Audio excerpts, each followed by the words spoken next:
días, queridos y queridas estudiantes de tercero medio. Vamos a comenzar con la retroalimentación de la ficha número 7 que corresponde a la ciudadanía con los derechos y los deberes. ¿Ya? Mi nombre es Marlene Ríos, la profesora de la asignatura, curso tercero medio, y el objetivo es relacionar los derechos y deberes del ciudadano con la aplicación en el concepto de ciudadanía que trabajamos en la ficha anterior. Si bien podemos observar las distintas imágenes, ya en primer lugar aparecen ciertas características que son propias de los derechos y de los deberes, como la ética, como la discriminación, la moral, las políticas públicas, los valores, la protección social, etc. Y por otro lado, tenemos una imagen que muestra nuestro derecho a la opinión, a poder expresarnos, a poder reunirnos, etc. ¿Ya? Tal derecho que está establecido dentro de nuestra Constitución. Bueno, vamos a ir analizando y trabajando pregunta a pregunta. La primera pregunta tiene que ver con si los derechos humanos son universales, ¿por qué los estados deben firmar tratados para cumplirlos? En este sentido, esta pregunta nos lleva más a la reflexión. ¿Qué quiere decir esto? ¿Ya? Que nosotros debemos mirar estos tratados internacionales principalmente como un complemento a la práctica propia del Estado, ¿ya? No debemos verlo como algo individualizado o separado, sino que por el contrario, debemos verlos como un complemento, como un trabajo en equipo, ¿ya? Por eso puse 4 puntos para poder apoyar esta pregunta. Dice, en primer lugar, debemos comprender que un tratado internacional tiene una condición legal, ¿ya? Es decir, los países que participan de tal tratado firman un documento jurídico y esto implica que si un país o más de un país no lo cumple, deberá cumplir una sanción, ¿ya? Esta sanción será impartida por los países que participen en ella o por alguna tribunal internacional como por ejemplo el de la Haya. En segundo lugar, permite ratificar el cumplimiento del derecho desde nuevas perspectivas con el fin de que su realización sea cabalidad. Muchas veces el Estado aporta, pero no es capaz de llegar al punto máximo del cumplimiento del derecho, ¿ya?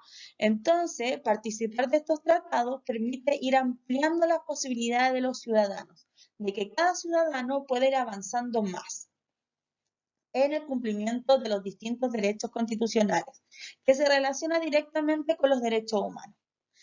En tercer lugar, y especialmente para países subdesarrollados como el chileno, ¿ya? Le permite obtener recursos, nuevas tecnologías o tecnologías más avanzadas, le permite también abrir espacio a la comunidad científica. Ejemplo de ello es esencial el tema del cuidado del medio ambiente, que tiene mucha tribuna en los últimos años producto del cambio climático y sobre la sustentabilidad. Chile actualmente no posee grandes avances tecnológicos en sustentabilidad ni suficientes recursos para invertir en ella, pero participar de tratados internacionales con otros países le permite información a la comunidad científica, obtención de ciertos beneficios, a lo mejor mecanismos o instrumentos a un costo mucho más barato, y todo eso de cierta forma permite facilitar el cumplimiento real del derecho. En cuarto lugar, los tratados son entendidos como un complemento, lo dije al principio, es decir, buscan avanzar en conjunto con la política pública. No es que esté por sobre la política pública, sino que por el contrario, está la política pública ejercida por el Estado chileno, pero se suma lo que aportan los distintos tratados, los distintos convenios, perdón, etcétera, ¿ya? Entonces, por lo tanto, trabajan en conjunto y generan un beneficio mayor para la población. La segunda pregunta dice, ¿estos convenios, tratados y leyes ayudan a profundizar la democracia? Debe fundamentar su respuesta, ¿Ya? En este sentido es esencial porque nuevamente la pregunta está orientada a la reflexión. Nosotros en las fichas anteriores hemos trabajado el tema de los avances, la democracia en el siglo XXI, cuáles son sus problemáticas y desafíos, cómo se relacionan con los derechos humanos, pero esto lleva de cierta forma a una síntesis, ¿ya? ¿Por qué estos convenios, estos tratados, estas leyes ayudan o no ayudan a profundizar la democracia? ¿Ya? Y mi respuesta modelo, de cierta forma, sería que dentro de los principios que integran los sistemas democráticos, encontramos la búsqueda del desarrollo ciudadano en condiciones de libertad, igualdad, transparencia y pluralismo, siempre orientados al bienestar común, es decir, de toda la comunidad. En este sentido, cualquier convenio, tratado o ley, sean nacionales o internacionales, tienen por finalidad velar por el cumplimiento de los derechos básicos para cada ciudadano. Por lo tanto, sí o sí ayudan a profundizar la democracia. Recordemos que la democracia hoy día no es solo ejercer el derecho a voto, sino que es participar activamente, poder entregar propuestas, generar vínculos ciudadanos, generar participación comunitaria. Y en ese sentido, los distintos tratados de convenio y leyes están orientados a eso, ¿ya? Por ejemplo, dice, por lo tanto, son mecanismos que se complementan y trabajan en conjunto para poseer más herramientas con que ayudar a cada uno de los habitantes. Es por ello que sin duda permiten profundizar en los sistemas democráticos. Ejemplos de ello son los derechos del niño profesados por la UNICEF, que es una institución perteneciente a la ONU, cual Chile participa directamente y que busca proteger a los infantes. No niega las medidas tomadas por el Estado en protección a los niños y niñas, pero sí ayuda a obtener nuevas metas, lograr mejores resultados y que en general los niños chilenos tengan muchas más oportunidades y principalmente los que están en una condición de vulnerabilidad. Ahora, la tercera pregunta decía que explicaran por medio de un ejemplo cómo la probidad y transparencia ayudan a los sistemas democráticos, establecidos que en nuestra ficha salía que del 2005 y el 2008 se crea la ley de probidad en Chile y la ley de transparencia. ¿Ya?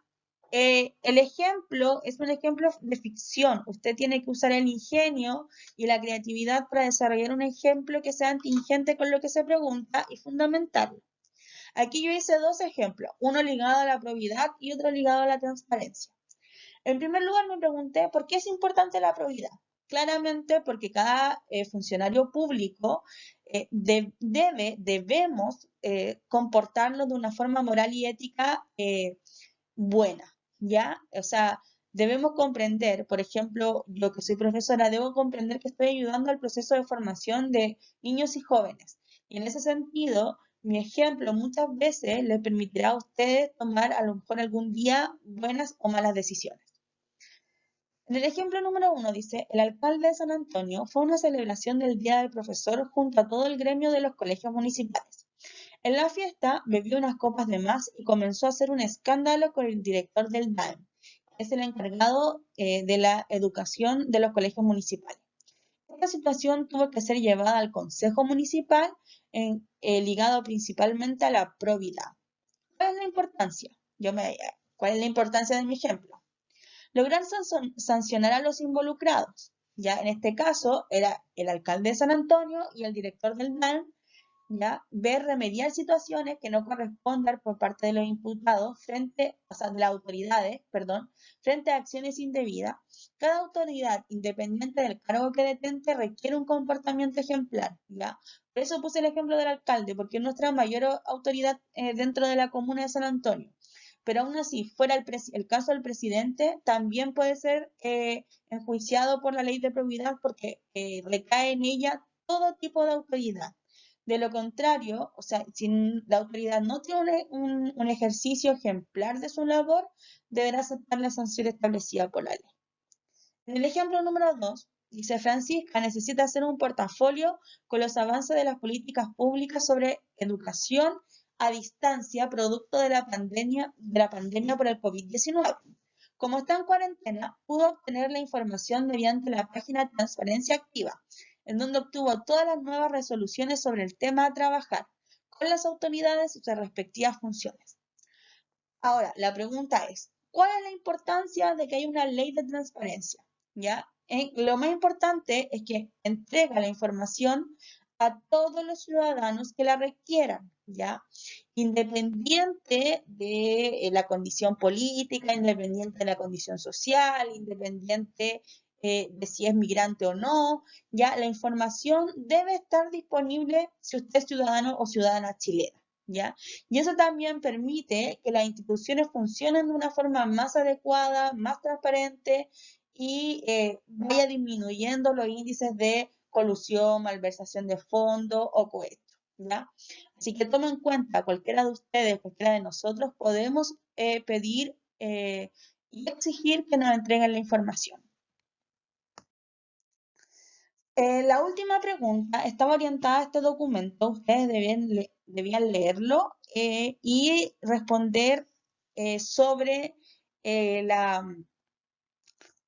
investigar sobre un caso de corrupción en Chile y mirarlo desde los 4 enfoques. Voy a leer el documento, ¿ya? Pero voy a leer solo lo que está destacado, en donde con color verde destaqué el título, con color rosado destaqué los 4 enfoques y con color azul destaqué lo que hablaba más importante sobre esos 4 enfoques, ¿ya?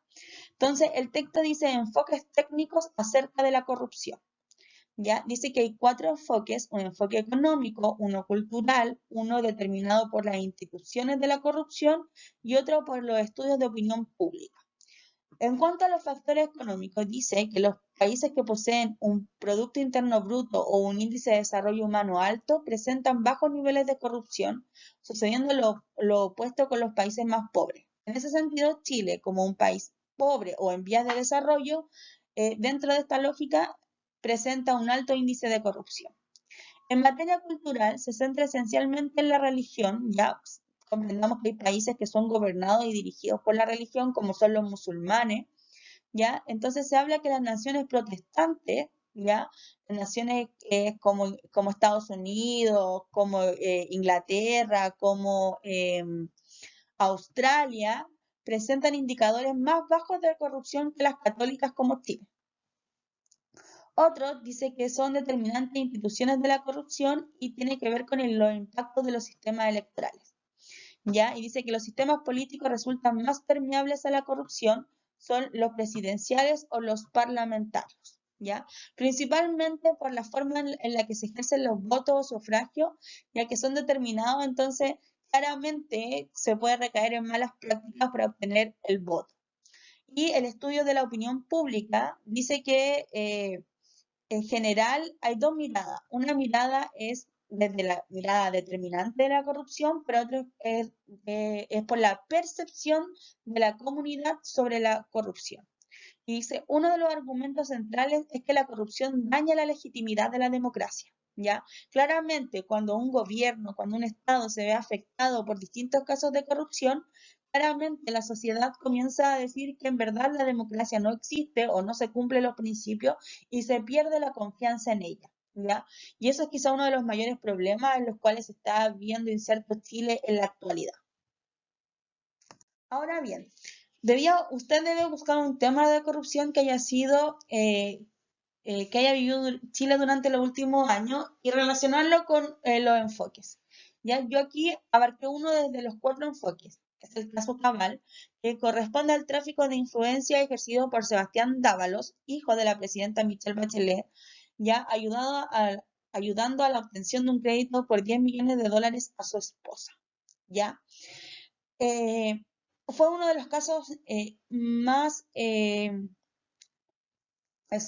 expuesto por la opinión pública, principalmente producto de que estalló la información cuando Michelle Bachelet ejercía como presidenta de la República de Chile. ¿Ya? Entonces, desde la mirada del enfoque económico, claramente hay un enfoque económico porque hay una obtención de un crédito de 10 millones de dólares que en otras circunstancias no lo hubiera adquirido probablemente, ¿ya? Entonces hay un tráfico de influencia producto de la obtención de favores económicos con su condición de hijo y de nuera de la presidenta, ¿ya? Y si uno profundiza en el caso, con ese dinero ellos buscaban comprar un terreno y que cambiara el plan regulador para transformarlo en un terreno agrícola y aumentar el valor del terreno. Entonces también ahí estamos hablando de mayores beneficios económicos para Sebastián Dávalos y su esposa. Culturalmente, la élite política chilena ha logrado ciertos beneficios económicos producto de malas prácticas en el quehacer político. Lamentablemente, ya un patrón cultural de la clase política chilena el obtener beneficios económicos principalmente a partir de actos de corrupción. ¿Ya? Y a eso le sumamos que somos un país católico y que, como el documento dice, estamos más propensos a la corrupción. Las instituciones políticas como sistemas electorales, los modelos presidencialistas están más ligados a la corrupción. Es el caso de que Sebastián Dávalos ejercía un cargo político dentro de la moneda cuando estalló este tema, ¿ya? Y aparte, ya de ser hijo de la presidenta, de trabajar para el Estado chileno, de tener un sueldo importante, ya tuvo estos beneficios personales ligados a la esposa, por lo tanto, son ciertos favores políticos. Y en el estudio de opinión pública, a partir de la mirada de la percepción de la democracia, en la cual debería la ley ser igual para todos, claramente afectó, ya, o sea, algo ya corroborado, afectó directamente al gobierno de la presidenta Michelle Bachelet, de que independientemente de que ella no participó en el acto, por ser hijo de ella, automáticamente afectó su gobierno y el desarrollo de la democracia chilena porque la oposición constantemente enfrascó esta situación, siendo que ellos, principalmente la UDI, tuvo mucha relación en este caso con Sebastián Dávalos y su esposa. ¿Ya? Si nos damos cuenta, hay distintos enfoques para poder ver la corrupción y lamentablemente se necesita en Chile una ley de probidad y de transparencia para que estos actos comiencen a disminuir. Espero que hayan comprendido la información. Les envío un abrazo gigante, que se encuentren muy bien, cariños. Adiós.